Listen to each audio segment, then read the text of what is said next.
আর দেখবেন যেসব পুরুষরা সৎ থাকতে চায় তারা শেষ বয়সে খুব একা হয়ে পড়ে। খেয়াল করে দেখেন, যে পুরুষটা সৎ থাকতে চায় শেষ বয়সে গিয়ে দেখবেন তারা খুব একাকিত্বে ভুগছে। এখন একটা কমন সমস্যা এটা, অনেক প্রবীণ মানুষ যারা আছেন তারা কিন্তু একাকিত্বে ভোগেন, খুব একাকিত্বে ভোগেন। স্ত্রী দেখছে না, সন্তান খোঁজ খবর নিচ্ছে না, বন্ধু বান্ধবরা নাই, হ্যাঁ, বৃদ্ধাশ্রমে গিয়ে পড়ে আছে। পরিবারগুলোতে এখন পুরুষ নির্যাতন বেড়েছে আর কি। হ্যাঁ, কথা একটু ভিতর থেকে বলার চেষ্টা করবেন। হ্যাঁ, নারী নির্যাতন তো আছেই, আমরা জানি। এমন দুশ্চরিত্রের লম্পট অনেক পুরুষ আছে সমাজে, যৌতুকের জন্য মেয়েদেরকে চাপ দেয়, স্ত্রীদেরকে চাপ দেয়, তাই না? শারীরিক মানসিক নির্যাতন করে না? মেয়েদের প্রতিও চরম নির্যাতন হয়, কিন্তু পুরুষদের উপরেও কিন্তু দিন দিন নির্যাতন বাড়ছে। তা আমরা কিন্তু এই সেন্সে বোকা হয়ে গেছি। চালাক হব কখন? যখন আমরা আমাদের দুনিয়ার প্রতিটা কাজ আল্লাহর সন্তুষ্টির জন্য করব। দুনিয়ার প্রতিটা কাজ যদি আমরা আল্লাহর সন্তুষ্টির জন্য করি, তাহলে আমরা কারো ব্যবহারে কথায় কষ্ট পাবো না ইনশাআল্লাহ। কারণ আমাদের সলাত, ইন্না সলাতি ওয়া নুসুকি মাহইয়ায়া ওয়া মামাতি, আমাদের সলাত সব স্যাক্রিফাইস, জীবন মৃত্যু কার জন্যে? আল্লাহর কাছে আমার এক্সপেকটেশন থাকবে যে আল্লাহর কাছে আমি চাই, কোনো মানুষের কাছে কোনো এক্সপেকটেশন নাই, তখন আপনি কষ্ট পাবেন না। জীবনে সুখে থাকার দ্য ফিলোসফি অফ হ্যাপিনেস হচ্ছে এটা। জীবনে সুখে থাকার, সুখী হওয়ার, এই দুনিয়ার জীবনে সুখী হওয়ার ফিলোসফি হচ্ছে যে আল্লাহ ছাড়া কারোর কাছে আশা করেন না, এবং আল্লাহ ছাড়া অন্য কারোর জন্যে কোনো কিছু করতে চান না, আল্লাহকে সন্তুষ্ট করার জন্য করতে চান। ইনশাআল্লাহ আল্লাহ পাক আপনাকে সব কিছুই দিবে ইনশাআল্লাহ। সম্মান, মর্যাদা, প্রতিপত্তি, মানুষের ভালোবাসা সবই পাবেন যদি আপনি আল্লাহর হয়ে যান। আমি একটু ভিতরে চলে আসছি আর কি, বাইরে আসে আবার আসেন। তো এই যে কুরসির কথা বলছিলাম, আয়াতুল কুরসি কেন তেলাওয়াত করবেন? কারণ রাত্রেবেলা একজন মালাক বা ফেরেশতা আপনাকে পাহারা দিবে ইনশাআল্লাহ। আর পশ্চিমাদের দর্শন বলে দিলাম, ওরা কিন্তু এই অদৃশ্যের জগতে বিশ্বাস করে না। এই কারণে আমরা যারা অদৃশ্যের জগতে বিশ্বাস করি, আমাদেরকে এইসব সাম্প্রদায়িক শব্দ দিয়ে তারা সারা বিশ্বের বুকে আন্ডারএস্টিমেট করার চেষ্টা করেছে। এগুলো ধরতে হবে, এগুলো সামনে আসেন। এখন কুরসির পরে কি আছে? এই কুরসির উপরে আছে একটা মহাসাগর। কি আছে? মহাসাগর। নাসা কি বলেছে এখন পর্যন্ত? এই জন্য আমরা কেউ বিশ্বাস করি না। কালকেই যদি দেখবেন নাসা বলে দেয় হ্যাঁ একটা মহাসাগরের সন্ধান পাওয়া গেছে, পৃথিবী থেকে লক্ষ কোটি আলোকবর্ষ দূরে, নাম দিয়ে দিল যে .FM 0000mm2, একটা নাম দিয়ে দিল। ওরা তো এরকম নাম দেয় আর কি, তাই না?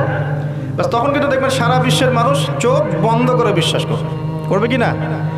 আমরা কিন্তু আল্লাহর প্রতি চোখ বন্ধ করে বিশ্বাসের জায়গায় এই পশ্চিমাদের উপর এখন চোখ বন্ধ করে বিশ্বাস করি। এটা কি বুঝেন? এটা কিন্তু শিরক হচ্ছে, এটাও শিরক হচ্ছে। তো একটা কথা মিস করে গেছি, ইব্রাহিম আলাইহিস সালাম জবাই করার যে পরীক্ষায় পড়েছিলেন, তখন কিন্তু তিনি প্রশ্ন করেন নাই আল্লাহকে, আল্লাহ একজন মাসুম বাচ্চাকে কেন জবাই করব? এর পিছনে যুক্তি কি, এর পিছনে বিজ্ঞান কি, এর পিছনে দর্শন কি? প্রশ্ন করেছিলেন? তিনি একদম সামি'না ওয়া আতা'না, আল্লাহ পাক আদেশ করেছেন, চোখ বন্ধ করে পালন করতে গিয়েছেন। ইব্রাহিম আলাইহিস সালাম অন্ধভাবে আল্লাহর আদেশ মেনে চললেন না? আর ইব্রাহিম আলাইহিস সালাম সবচেয়ে বড় মুসলিম না আমি সবচেয়ে বড় মুসলিম? বলেন, কে এই উম্মার নামকরণ করেছেন মুসলিম? সূরা হজ পড়ে দেখেন, হুয়া সাম্মাকুমুল মুসলিমিন। এই হুয়া মানে কে? মিল্লাতে আবিকুম ইব্রাহিম, ইব্রাহিম আলাইহিস সালামের মিল্লাত। তিনি তোমাদের পিতা, যিনি তোমাদের নামকরণ করেছেন কি? মুসলিম। আর আমাদের আদি পিতা হচ্ছেন আদম আলাইহিস সালাম। তো দেখুন প্রিয় ভাইরা, এই মহাসাগরের উপরে আছে কুরসি, যার কথা আমি বলতে গিয়ে এখানে আসলাম। ইবনে সাইয়্যিদ কি বলছে, সে কি দেখে মনে আছে না ভুলে গেছেন? ইবনে সাইয়্যিদ কে? নবী সাল্লাল্লাহু আলাইহি ওয়াসাল্লাম যাকে ইনভেস্টিগেট করছেন মদিনায়, কোথায় একটু খেয়াল রাখেন, তামিমদারি দ্বীপে দেখে আসছেন। কোথা থেকে আসছেন? দ্বীপে। আর নবী সাল্লাল্লাহু আলাইহি ওয়াসাল্লাম ইনভেস্টিগেট করছেন কোথায়? মদিনায়। আচ্ছা, তো এখন এই ব্যক্তি বলছে আমি আরশ দেখি। নবী সাল্লাল্লাহু আলাইহি ওয়াসাল্লাম বলে আরশ কোথায়? সে বলছে আরশ পানির উপরে। কোথায়? পানির উপরে। তখন নবী সাল্লাল্লাহু আলাইহি ওয়াসাল্লাম বলছেন তুমি তো তাহলে শয়তানের আরশ দেখছো। কার আরশ দেখছে? শয়তানের কিন্তু আরশ আছে, শয়তানেরও কিন্তু একটা আরশ আছে। কোথায় এটা জানেন? সমুদ্রের উপরে। অনেকে বলে যে ভাই বারমুদা ট্রায়াঙ্গেলে আছে নাকি, তো এটা আমরা জানি না, এভাবে বলা যাবে না, এটা আমরা ব্যাখ্যা করতে পারবো না, আল্লাহ ভালো জানে। তো এখন শয়তানও কিন্তু সিংহাসনে বসে, দিন শেষে বসে ওর যে চেলা চামুন্ডা যারা আছে ওদেরকে ডাকে, ডেকে বলে আজকে কি করাইছো তোমরা?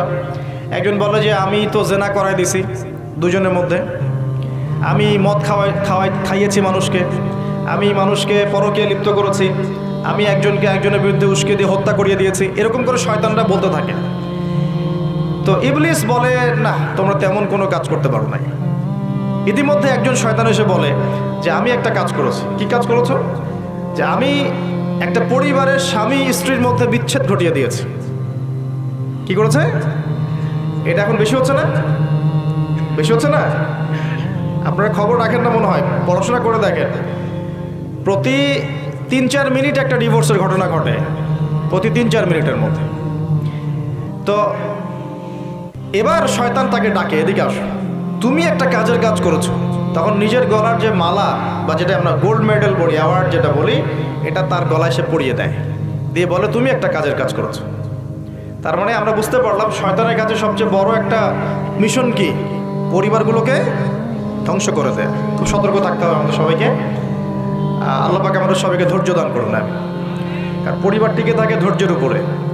আরেকটা বিষয় বলে দিই, স্বামী স্ত্রীর মধ্যে, যুবকরা এটা উপকৃত হবেন ইনশাআল্লাহ, স্বামী স্ত্রীর মধ্যে শুধুমাত্র ভালোবাসা পরিবার টিকানোর জন্য যথেষ্ট না। স্বামী স্ত্রীর মধ্যে ভালোবাসার চাইতেও বেশি প্রয়োজন হচ্ছে একে অপরের প্রতি বিশ্বাস। কি দরকার? বিশ্বাস না থাকলে ভালোবাসা টিকবে না। প্রয়োজন একে অপরের সম্মানবোধ, একজন একজনের সম্মানটা যেন বোঝে, এবং আনুগত্যের প্রয়োজন আছে। স্ত্রীরা যদি স্বামীদের আনুগত্য না করে সংসার টিকে না, সংসার ভেঙে যায়। বিশ্বাস, আনুগত্য, ভক্তি, সম্মান, শ্রদ্ধা, এর সাথে যখন ভালোবাসা যুক্ত হবে তখন পরিবারটা ইনশাআল্লাহ জান্নাতি পরিবার। আর কিছু বলদ আবার বলে দিতে পারে যে পরিবারকে আবার জান্নাতের সাথে তুলনা করে ফেললাম। এটা কি পরিবারকে জান্নাতের সাথে তুলনা করে দিলাম? জান্নাতি পরিবার মানে কি? পরিবারের মধ্যে আপনি সুখে আছেন, কিছু মানুষ কথার রূপকথাও ধরতে পারে না। এমনও কিছু মিন মাইন্ডেড মানুষ আমাদের সমাজে আছে, কথা সেন্টেন্সের রূপকথাও ধরার মতো জ্ঞান আল্লাহ পাক তাদেরকে দেন নাই।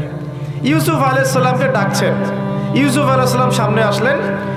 এখন ওই যে আজিজ তার স্ত্রী মহিলাদেরকে ডেকে বলছেন, তোমাদের হাতে একটা করে চাকু, একটা করে ফল আছে, ইউসুফ আসো, বাইরে আসো। ইউসুফ বের হলেন।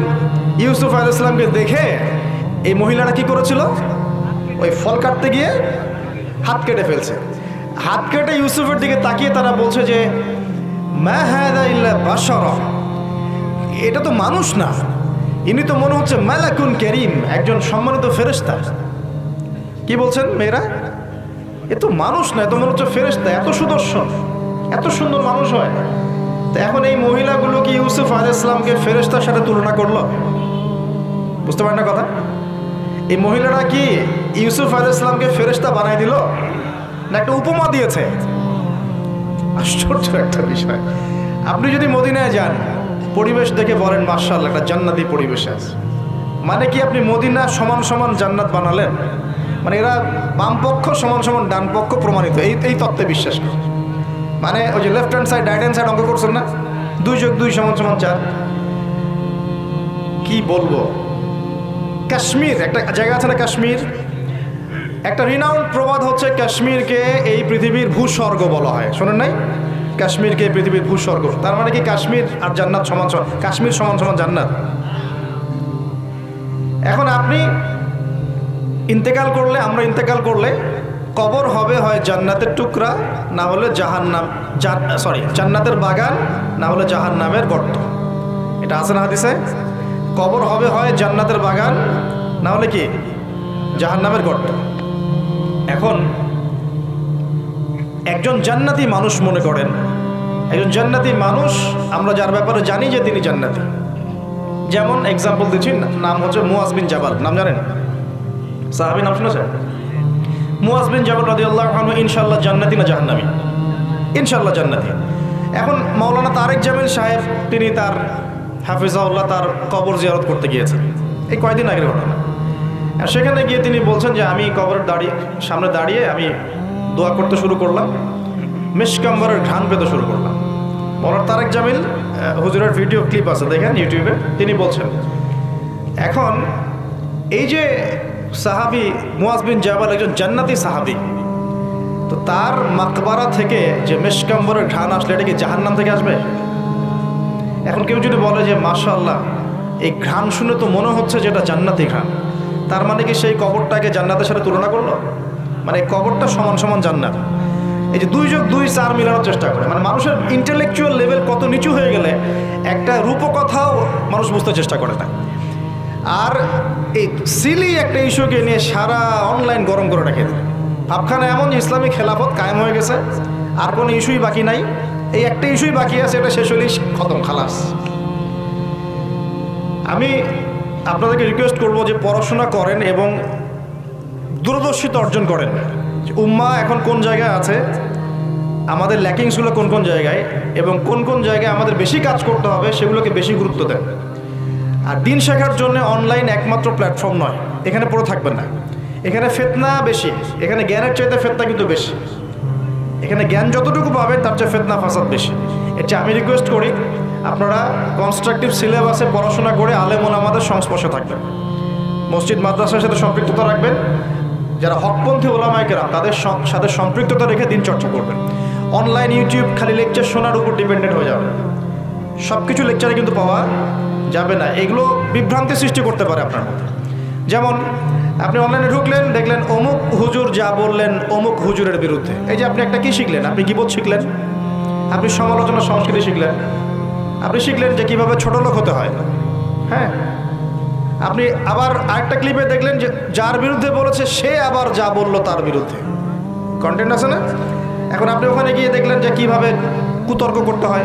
আসলে শিখলেনটা কি? আপনি কিছু শেখেন নাই, কিন্তু আপনি আদতে কিন্তু শিখতে পারলেন না। এখন অনলাইনের পুরো জগৎটা এইভাবে ভরে গেছে। আমি এমনও দেখেছি, মানে তাজ্জিব হয়ে যায় এগুলো কথা বলতে। আমার মানে খুব, আমি হীনমন্যতায় ভুগছি কথাগুলো বলার ক্ষেত্রে, কিন্তু আপনাদের ইন্টেলেকচুয়াল লেভেলটাকে রাইজ করার স্বার্থে কথাগুলো বলছি। কারণ আমি আপনাদেরকে ভাই মনে করি। বাংলাদেশের প্রত্যেক সেক্টরের মানুষকে আমি আমার আপন ভাইয়ের মতো মনে করি, হোক সে পলিটিশিয়ান, হোক সে ইকোনমিস্ট বা প্রশাসনের লোক বা সাধারণ জনগণ, হুএভার হি ইজ। আপনি যখন পুরো জাতির সবাইকে আপন করতে পারবেন না, তাদেরকে নসিহত করতে পারবেন না, সাম্প্রদায়িক হয়ে যাবে, তখন আপনি একটা সম্প্রদায়ের স্বার্থ দেখবেন, অন্যদের স্বার্থ আপনি দেখতে পারবেন না। দেখুন, আমার কথাটা গৌরবের সাথে শোনেন। একজন ব্যক্তি বিশুদ্ধ করে কোরআনও তেলাওয়াত করতে পারে না। একটা আয়াত তেলাওয়াত করতে আমি নিজে দেখছি তার 15-20টা ভুল হচ্ছে। ভুলগুলো এমন মেজর মেজর ভুল হচ্ছে যে আয়াতের অর্থ বিকৃত হয়ে যাচ্ছে। সেই মানুষকে দেখলাম স্টেজের মধ্যে বসে বড় বড় আলেম যারা ইফতা ফারেক হয়েছেন, বড় মুহাদ্দিস মুফাসসির মুফতি হয়ে গেছেন, ওই মুফতি সাহেবদেরকে সরাসরি স্টেজে চ্যালেঞ্জ করছে যে বুকের পাটা থাকলে আমার সামনে আয়। অথচ আমি নিজে তেলাওয়াত শুনে দেখলাম সূরা নিসার একটা আয়াত তেলাওয়াত করতে 12টা ভুল করে ফেলতেছে। তেলাওয়াতই হয় না, মানে মদ মাখরাজ মক্তব আছে না, মক্তব, এই মক্তবের লেভেলের বাচ্চারা যে তেলাওয়াতটা পারে সেই তেলাওয়াতটাও পারে না। এটা আপনারা হয়তো বুঝবেন না, কারণ অনেকে বুঝবেন না, যারা আলেম তারা বুঝবেন কথাটা। এখন এই যে কুতর্কের সমালোচনার অপসংস্কৃতি ইউটিউব ফেসবুকের মধ্য দিয়ে ছড়িয়ে গেল না? সে যে লেভেলে আছে, ওই মুফতি যাকে সে চ্যালেঞ্জ করছে, সেই মুফতির সামনে তার মিনিমাম 2 বছর কোরআনই পড়া উচিত। মিনিমাম 2টা বছর খালি বসে বসে কোরআন তেলাওয়াত করা শেখা উচিত। সে স্টেজে উঠে ফখর করে তাকে বলছে বাহাসের জন্য আসো, এখনই বাহাসে বসবে। কি মনে করছে শরীয়ত? কোরআন তেলাওয়াত করার তো একটা প্রাথমিক লেভেলের বিষয়। এরপরে ব্যাকরণ জানতে হয়, এর নাহু সরফের জ্ঞান দরকার হয়, এর বালাগাতের জ্ঞান দরকার হয়, এর উসুল জানতে হয়, ইবারত পড়া শিখতে হয়, হাদিসের কিতাবগুলো আপনার গবেষণা করার যোগ্যতা অর্জন করতে হয়, ফিকের বইগুলো পড়তে হয়, উসুলে ফিকের বই পড়তে হয়, উসুলে হাদিসের বই পড়তে হয়, আকীদার বই পড়তে হয়। কত পড়াশোনা করে একজন মানুষ মুফতি হয়, ইফতা করে মুফতি হয়। আর আমাদের উদ্ধত্ত দেখছেন, এই উদ্ধত্তের কাছে পড়াশোনা করবেন, আলেম ওলামার সাথে সম্পর্ক রেখে সিলেবাস মেনটেন করে পড়াশোনা করবেন। শুধুমাত্র অনলাইন ডিপেন্ডেন্ট হয়ে দিন শিখতে চান না, আপনি বিভ্রান্ত হয়ে যাবেন। এবং এখানে ভালোর চেয়ে খারাপ বেশি শিখবেন, সমালোচনা করা শিখবেন, গীবত করা শিখবেন, ঠুনকো বিষয় নিয়ে উম্মাকে ব্যস্ত রাখা শিখবেন, এগুলোই হবে। আল্লাহ পাক আমাদের সবাইকে বোঝার তৌফিক দেন।